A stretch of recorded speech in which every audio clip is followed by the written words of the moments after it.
नमस्कार. सोडून देणं म्हणजे लेटिंग गो ही एक कला आहे असं म्हणतात. पण ती खरंच शिकता येते का? आणि त्यातून जो आनंद मिळतो तो नेमका कसा असतो? चला, आज आपण हेच एका खूप सुंदर आध्यात्मिक रूपकातून समजून घेऊया. सुरू करूया मग. शांतपणाने केवळ अलिप्त व्हा.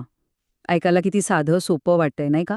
पण अलिप्त होणं म्हणजे नक्की काय? डिटॅचमेंट म्हणजे काय? आणि सगळ्यात महत्त्वाचं म्हणजे आपल्या या रोजच्या धावपळीच्या आयुष्यात हे सगळं करायचं तरी कसं? याच प्रश्नांची उत्तरं आपण आज शोधणार आहोत. चला, एक कल्पना करूया. आपल्या डोळ्यासमोर ताजी फुलं आणा. त्यांचा तो मस्त सुगंध, ते सुंदर व्हायब्रंट रंग आणि पाकळ्यांचा तो नाजूक स्पर्श. आहाहा! हे सगळं अनुभवतानाच एक वेगळीच पॉझिटिव्ह एनर्जी येते, नाही का?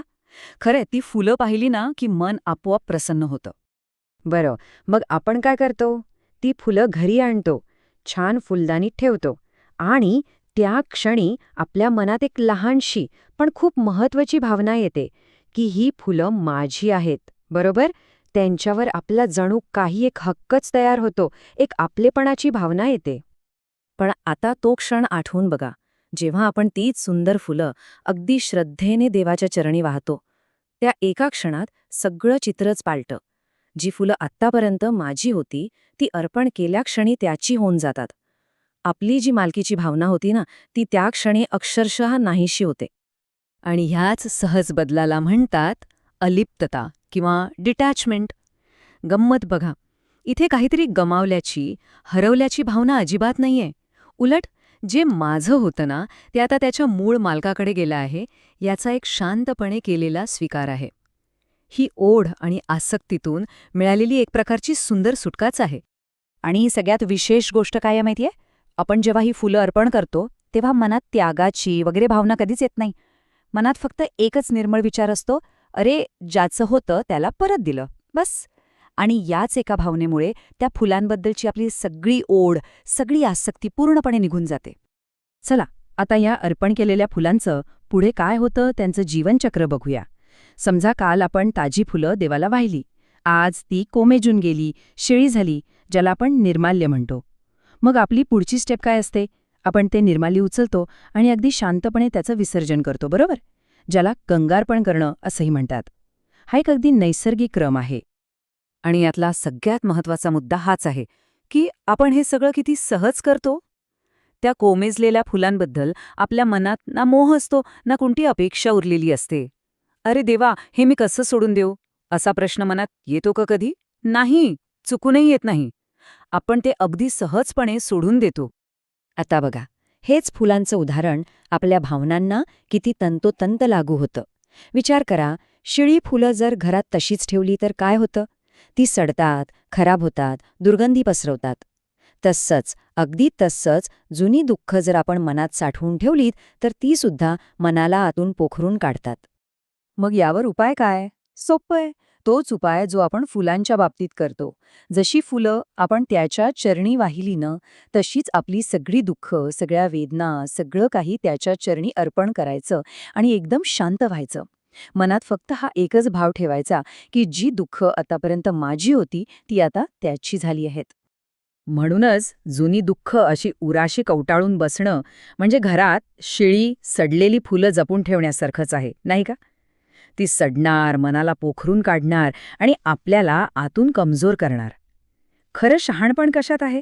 तर त्यांना सोडून देण्यातच. बरं, आता जुन्या दुःखांची जागा रिकामी झाली, पण ती जागा तशीच मोकळी ठेवायची नाहीये. त्या रिकाम्या जागी आता आपण आज पेरण्यासाठी काहीतरी छान, म्हणजे आनंद आणूया. कारण निगेटिव्हिटी काढून टाकल्यावर तिथे पॉझिटिव्हिटी पेरणं हे सुद्धा तितकंच किंबहुना जास्तच महत्त्वाचं आहे. ही जी सगळी प्रक्रिया आहे ना, ती अगदी शेती करण्यासारखी आहे. Step by step. पहिली स्टेप काय? तर जमिनीची मशागत करतो तशी मनाची साफसफाई करायची. दुसरी स्टेप, त्या स्वच्छ मनात आनंदाची बीजं पेरायची.